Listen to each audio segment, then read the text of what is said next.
Osiyo Kubogi tayyorgarlik ikkinchi bosqichini Doha shahrida davom ettirdik. 13-martdan 24-martgacha bo'lgan davr mobaynida Qatar yoshlar jamoasiga qarshi 2 marotaba o'rtoqlik uchrashuvi o'tkazdik. Bu uchrashuvlar jamoa uchun foydali bo'ldi deb ayta olaman. Sababi Qatar jamoasiga qarshi o'yinda futbolchilar ko'rsatmalarni to'liq bajarishga harakat qilishdi. Ayniqsa o'sha hujumdagi bir qancha harakatlarimiz muvaffaqiyatli chiqdi. 24-martdan boshlab o'sha tayyorgarlikning yakuniy bosqichini Saudiya davlatini Toyif shahrida boshladik.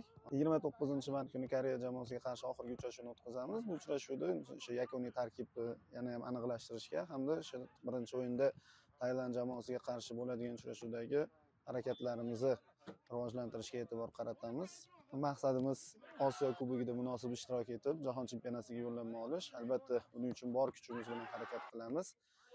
O'zimizni chiroyli o'yinlarimiz orqali yurtimizdagi futbol muxlislarini xursand qilishga harakat qilamiz.